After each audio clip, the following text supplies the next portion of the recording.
Bien-aimés de Dieu, que la paix soit avec vous à ce jour de Pentecôte où, bizarrement, nous célébrons le mystère de la fête de l'unité de notre pays, le 20 mai. Également le mystère de l'unité que Dieu a donné, n'est-ce pas, aux nations, aux peuples, divisés par la diversité des langues, leur donnant la grâce de l'unité en lui. Dans Dominum et Vivificantem, le Saint-Pape Jean-Paul II disait qu'il était impensable de penser célébrer le grand jubilé, sinon dans et par l'Esprit Saint. L'Église, en réalité, n'existe que dans et par l'Esprit Saint. Effectivement, aujourd'hui, c'est l'anniversaire de l'Église. C'est aujourd'hui que du côté transpercé de Jésus, l'Église naît. Oui, l'Église naît quand l'Esprit est donné. Nous avons deux situations dans les textes évangéliques qui nous présentent Jésus qui souffle sur ses disciples le jour de la Pentecôte pour qu'ils reçoivent le don de l'Esprit Saint. Mais nous avons aussi une célébration qui nous renvoie à la fête juive de la Pentecôte qui venait 50 jours après la Pâque juive pour célébrer le don de l'alliance dans l'Esprit, où Dieu dit par le prophète Ézéchiel au chapitre 36 qu'il donne un cœur nouveau, qu'il enlève le cœur de pierre pour donner le cœur de chair et inscrit sa loi dans le cœur de ses enfants. C'est dans ce contexte que les disciples, réunis avec Marie au Cénacle, en prière, reçoivent le don de la surabondance, de la grâce, de la puissance divine qu'est l'Esprit Saint. Mais revenons à notre texte qui nous dit ceci, que Jésus dit à ses disciples que quand le défenseur viendra, que je vous enverrai auprès du Père, lui l'Esprit de vérité qui procède du Père. L'Esprit de vérité qui procède du Père, il rendra témoignage en ma faveur. Et Jésus ajoute encore, quand il viendra, lui, l'Esprit de vérité, il vous conduira dans la vérité tout entière. On a l'impression que dans ce Jean chapitre 15, l'Esprit est vraiment lié à la vérité. Mais que faut-il comprendre par vérité? Dans la manière d'écrire de Saint Jean, la vérité dont il est question n'est pas l'adéquation entre ce que je pense et ce qui est. Ce n'est pas la vérificabilité. Non, ce n'est pas la vérité scientifique.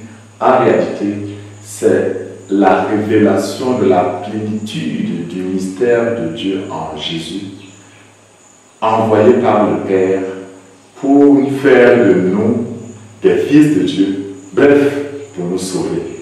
La vérité, c'est donc ce qui révèle dans toute sa plénitude les paroles de Jésus et la vérité sur l'identité de Jésus. Cette identité qui est expression de la surabondance de l'amour du Père, qui désire donc entrer en communion avec l'homme.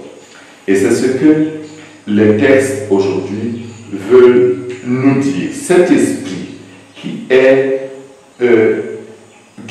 pénétrer le fidèle dans le cœur de la révélation, tel que Saint Jean nous le dit, parce qu'il prend du Fils pour nous donner.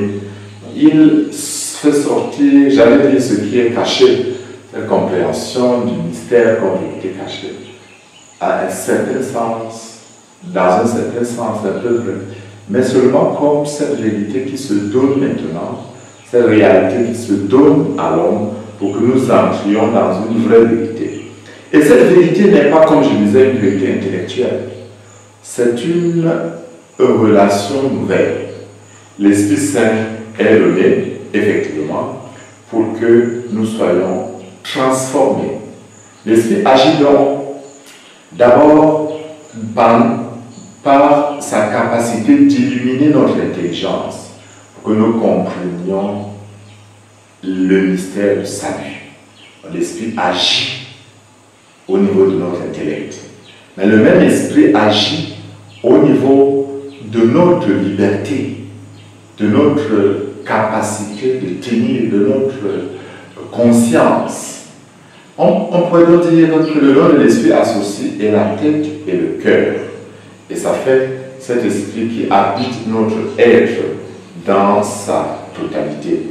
Effectivement, l'esprit de Dieu est comme ce souffle qui, s'associant à l'esprit de l'homme, transforme l'homme et en fait une nouvelle créature. Voilà pourquoi dans la deuxième lecture, en ce jour de la Pentecôte, Saint Paul nous dit, frères, je vous le dis, marchez sous la conduite de l'Esprit Saint et vous ne risquerez pas de satisfaire les convoitises de la chair. Parce que pour Saint Paul, il y a l'Esprit de Dieu et l'Esprit de l'homme. L'Esprit de Dieu envahit, habite l'homme et le transforme pour qu'il redevienne effectivement à l'image et à la ressemblance de Dieu. Projet initial de la création. En ce jour de Pentecôte, il y a toute une autre dimension que je voudrais aussi souligner rapidement. C'est la dimension de l'unité dans la diversité. L'Esprit nous révèle que la vérité que Dieu a voulu, c'est que nous sommes différents, mais que nous sommes une même famille. Le Cameroun a une diversité immense, mais nous sommes frères. Mon frère vit à Kumbo, mon frère vit à Kolofata, mon frère vit à Yukadouma. Si je n'arrive pas à entrer dans ce mystère du contraire de la tour de Babel, où la langue et la culture nous ont divisés, alors j'ai encore la marche. Et cette marche, quand même, Dieu nous donne la grâce en ce jour de repartir de nouveau. Puisse par la puissance de la prière de la Vierge Marie, unie avec nous tous, ses enfants, puisse la grâce de Jésus-Christ mort sur la croix nous donne d'être libérés de la servitude, de la division, du mal, ou d'une mauvaise compréhension de l'unité qui peut nous donner de comprendre que c'est l'unicité sans différence. Puisse Dieu agir en nous pour faire de nous encore et encore une famille. Que chaque personne que je regarde, que Dieu me donne de voir son visage que je cherche et que je peux découvrir en regardant vraiment mon frère. Que le Dieu de la paix vous bénisse en ce jour. Que Dieu fasse de nous une famille, sa famille, la famille des saints, la famille des élus.